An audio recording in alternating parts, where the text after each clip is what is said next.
D'ici 15 jours, la Commission européenne dira tout le mal qu'elle pense de notre budget, un budget qui prévoit un déficit de 4,3%, alors bien au-delà de ce qui est permis. Et si on arrêtait d'écouter Bruxelles? C'est la question qui fâche de 7h15 sur Europe 1. Et pour y répondre, je reçois Jacques Généreux. Bonjour. Bonjour. Vous êtes économiste et ancien secrétaire national du Parti de gauche. Alors, est-ce qu'il faut envoyer paître Bruxelles avec notre budget, Jacques Généreux ? Bien sûr, car ce qui se passe est évidemment honteux et scandaleux simplement pour la démocratie. Malheureusement, un des premiers actes européens et internationaux du président de la République a été, peu de temps après avoir été élu, d'aller signer et ratifier le fameux traité sur la stabilité et la gouvernance en Europe qui oblige la France à ce genre d'exercice. Ou c'est scandaleux et honteux dans la mesure où on a signé des engagements. On sait que le déficit doit être inférieur à 3%, que la dette doit être inférieure à 60%. Là, on est à 95%. Ce qui était scandaleux déjà, c'était d'accepter ce traité.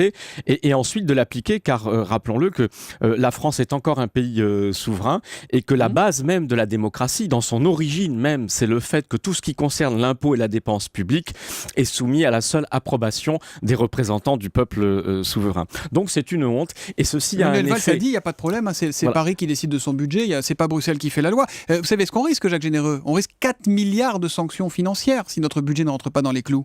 Oui, mais donc je confirme bien le scandale. Comment un pays souverain peut-il accepter lui-même, sans prendre en compte l'effet délétère que ça a sur la population et sur le sentiment vis-à-vis du politique ? Voilà que maintenant nous avons des gouvernants qui sont censés nous gouverner, qui vont la queue entre les jambes, comme des gamins, se faire gronder parce qu'ils ont mal fait. Mais parce qu'ils ont accepté des règles. Le problème, c'est pas Bruxelles, c'est nous, on les a signés, on les a votés, il y a eu des référendums sur Maastricht, sur la Constitution européenne. Absolument, et donc c'est bien pour ça qu'il faut les remettre en question et qu'il faut désobéir à ces règles qui sont iniques et qui sont inacceptables en démocratie. Alors on sort de l'Europe, on sort de l'euro ? Pardon, mais j'ajoute que si c'était pour aller entendre de bonnes leçons, c'est-à-dire si le discours de la Commission européenne sur les efforts que ne ferait pas suffisamment la France était un discours qui méritait d'être écouté. Mais c'est un tissu d'ânerie économique.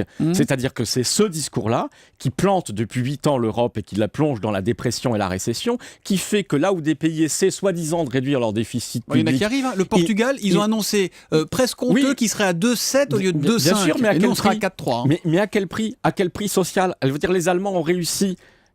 Qu'est-ce qu'ont réussi les Allemands depuis 15 ans, à part faire exploser la pauvreté, à part s'enfoncer dans un modèle économique insoutenable qui fait que leur croissance, leur activité ne dépend que des marchés, c'est-à-dire des emplois qui peuvent piquer aux autres. Voilà le résultat. Mais alors on fait quoi ? On sort de l'Europe ? Je vous repose la question. On sort de l'Europe ?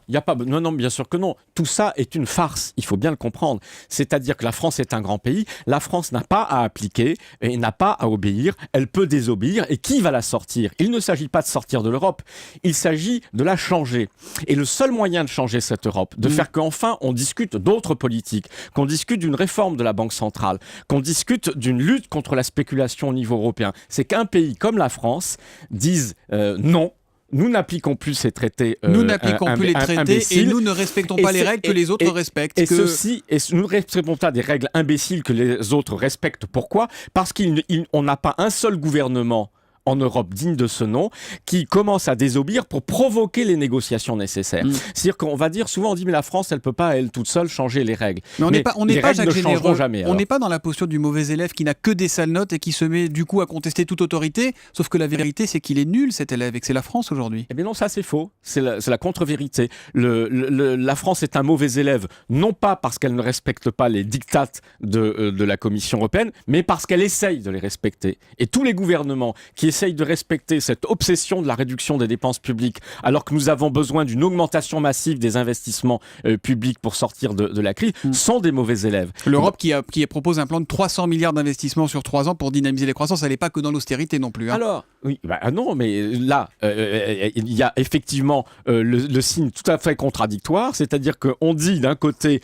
il faut faire des investissements publics au niveau européen, ce qui est vrai, on manque de moyens pour le faire, mais l'ensemble des États européens doivent de leur côté faire le contraire. Donc on est dans l'ânerie économique généralisée. Merci Jacques Généreux. Jacques Généreux explique l'économie à tout le monde. C'est votre dernier livre qui vient de sortir chez Seuil. Merci et bonne journée à vous.